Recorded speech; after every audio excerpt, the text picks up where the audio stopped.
Guys, it's Tony Suits with Backwoods Biker Magazine and Wood Trap Outdoors. For the past 8 months or so, we've been getting emails, inundated, weekly, asking us if we had seen the Atlas hybrid bag from Outdoor Vitals. Truth of the matter is, it arrived to us late March, April, somewhere around there in 2019, well past the winter 0-degree weather, and then we've been waiting and waiting and waiting.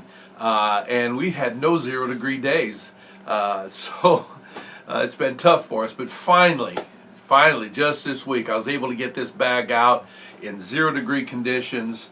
That was raining, it was wet, it was muddy, it was miserable. It was everything that you might want to look at a synthetic bag with. So hang tight, I'll be right back.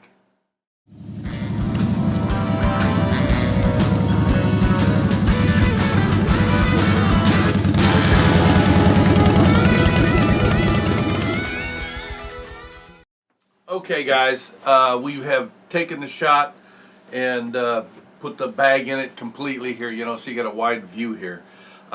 First of all, I want you to go out to outdoorvitals.com and be able to read about this, all the specs on this, because I'm not going to give you the specs on it.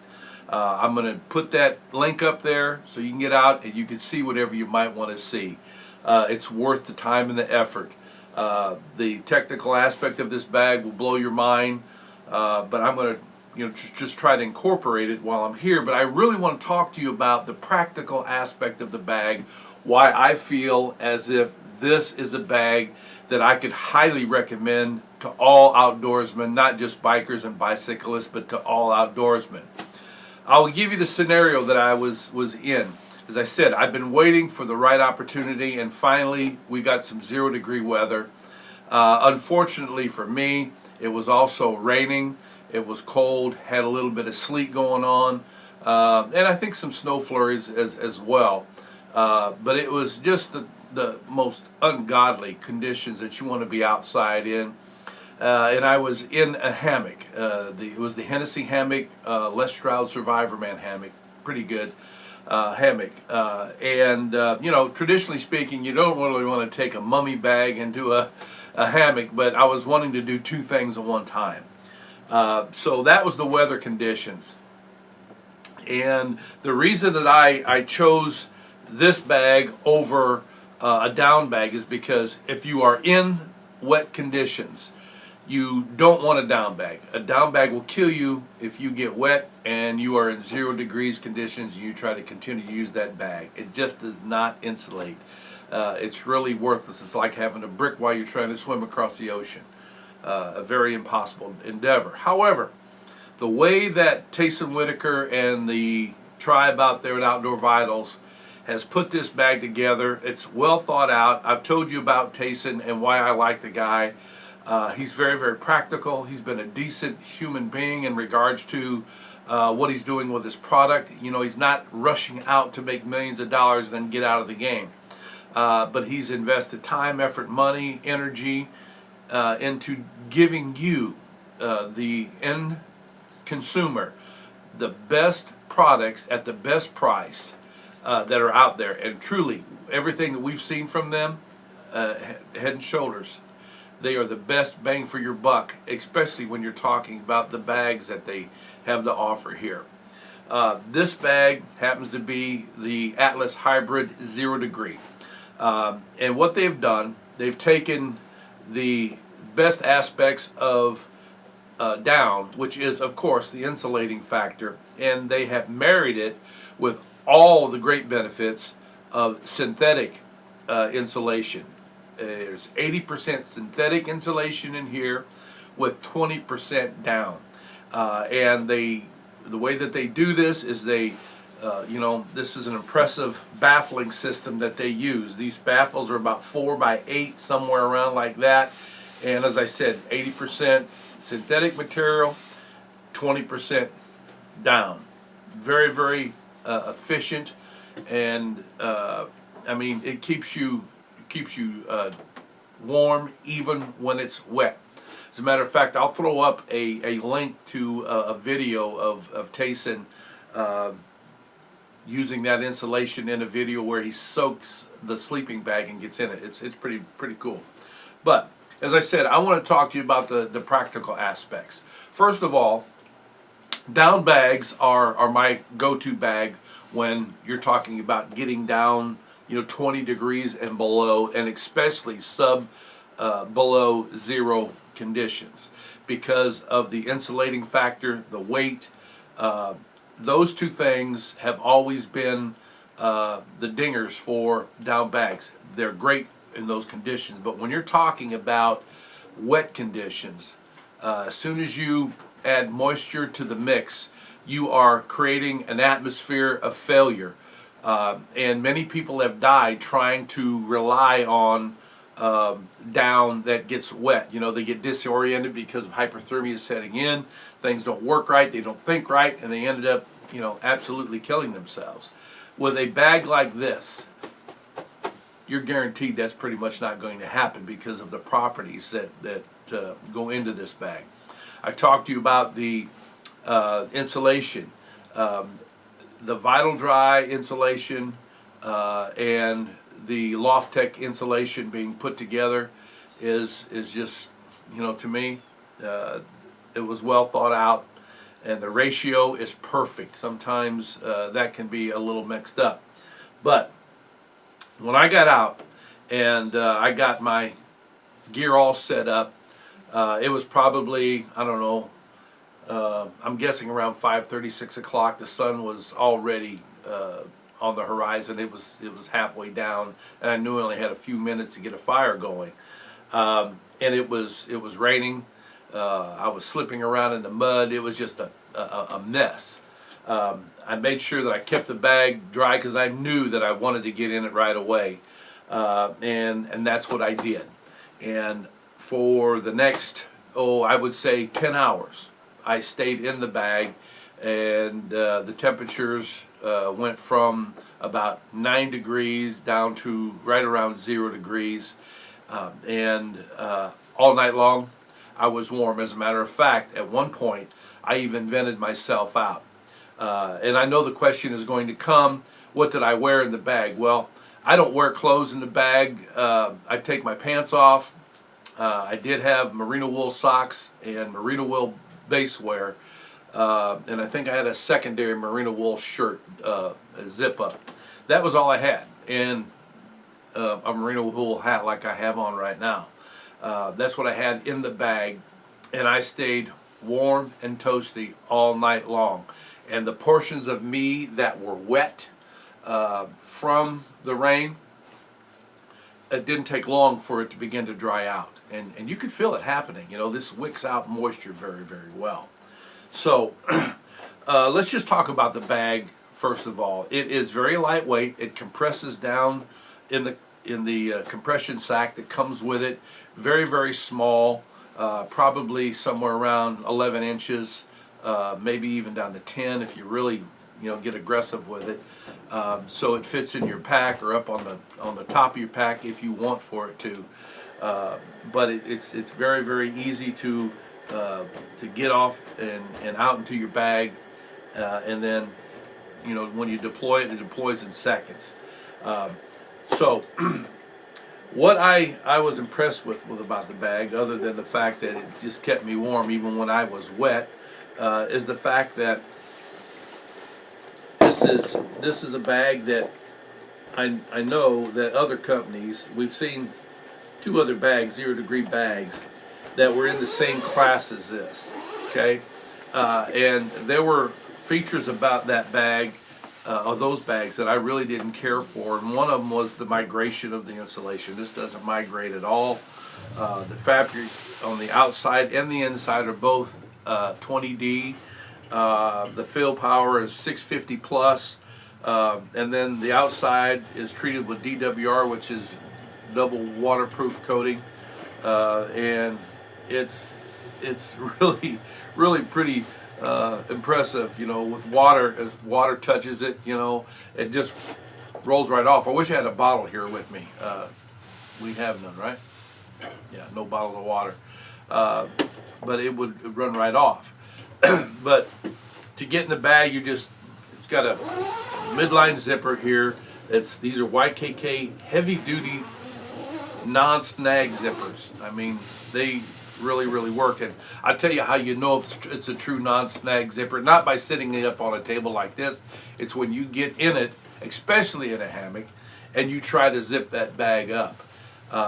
The other bags that I was telling you about, I actually ripped one of them trying to zip it up. This doesn't. These anti-snag, the way they've got this material sewn in here, I had no problem with that at all. And you know, I'll probably put some bush butter on this zipper because that's just my habit. It keeps all zippers from sticking. Once you get inside the bag, the first thing that you'll notice, you know, most traditional mummy style bags, the apex is down here at a point.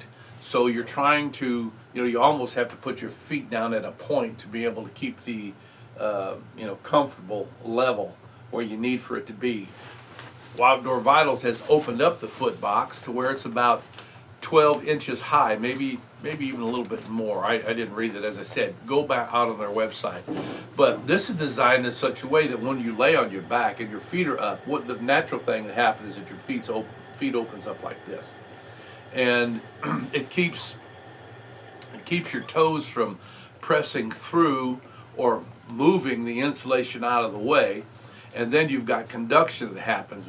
Anything that's cold outside of the bag is going to conduct through the material, and it's going to touch your toes, and pretty soon you're going to be cold. With this being opened up the way it is, there's plenty of room in here, okay? I like to have a little extra room. A lot of people don't, but I like to have a lot of extra room for me when I'm in a sleeping bag, especially a mummy bag. There's personal reasons for that I'm not even going to tell you. It's not anything spooky or secret or anything. It's just the way I am. But this bag is the long wide, and I'm 5'9". This is designed for somebody that's 6'6" or less, and I like the little bit extra room. And when I was in it with my feet down on the end down here, that was one of the things I was paying attention to, you know, because you lay and then you relax and your feet go out like this. I had plenty of loft. That's what the secret is here. I had plenty of loft left in that foot box to where all the heat was trapped inside of the bag and it wasn't migrating out. That was a cool thing. You know, this is a 3/4 zip, you know, it comes down to about 2 feet, maybe 26 inches to the bottom. If you need to vent it open, you can vent it open, but this makes it easy to get into even inside of a hammock. Then once you get inside this, there are several things that you want to pay attention to, especially up at the top. Now, what Outdoor Vitals has done, this is the first thing I want to tell you. I was referring to these as little pillows, but these are shoulder, what they call shoulder pads. And they are designed to go across the upper section of your body while you're inside the bag. They've got Velcro positions here to where you can marry the two shoulder pads together and they stay in place. And during the night when I got hot, as I said, I had to vent a little bit. I left these in place and I could still unzip the bag, and I had just enough venting going on to cool me down to where I didn't sweat. But in an extreme cold situation, these are going to be extremely beneficial. It's going to help hold in some extra heat. You know, a lot of heat escapes from the opening of a sleeping bag, whether they are traditional rectangular bags or they are a mummy bag. You do lose a lot of heat. This will combat that. Then an additional safeguard to keep you warm even in those conditions. Let me go ahead and bring this up here. See, no snag. All right, so now you're looking at it such a way you've got this hood. All right, the hood is oversized, and to make it even more efficient, there are drawstrings on either side. I utilize this halfway through the night. As I said, I had on this merino wool stocking cap from -33, which to me, they make some of the best merino wool, if not the best out there. But I still got cold in my face, you know, around the areas, and you could actually, with the shoulder pads in place, and by pulling on these drawstrings with the quick release toggles on them, you can isolate yourself very, very well to where all you have is your nose and your mouth, and you don't even have to do that if you can stand it. I'm not one that can. But this is the reason this thing keeps you warm all night long. Now, will it go down below zero? I don't know. I was right at zero, and I can't tell you if it went below because I didn't take a reading, you know. When I slept, I slept. That's the truth. But, you know, if you are thinking that you are ever going to be in a situation where there might be a high moisture content, or there might be rain, or you're going to be susceptible to getting your gear wet, this is the one piece of gear that you do not want to fail you, because you could freeze to death. You know, I'm a firm believer in the synthetic fabric, and I was one of those that was old school, very resistant when people were talking about replacing my down with something synthetic. I'm a believer, you know. Tayson and his crew helped me to be a believer, you know. So hats off to everybody out there at the OV Tribe Outdoor Vitals. Your research and development on the materials that you're doing and the gear that you're building is impeccable. And I'm always telling motorcyclists and bicyclists around the world, you know, with the advent of the e-bikes, you know, they're becoming a part of our communities, you know, so I'm reaching out to you also and letting them know, you know, this is a bag that's not going to weigh you down.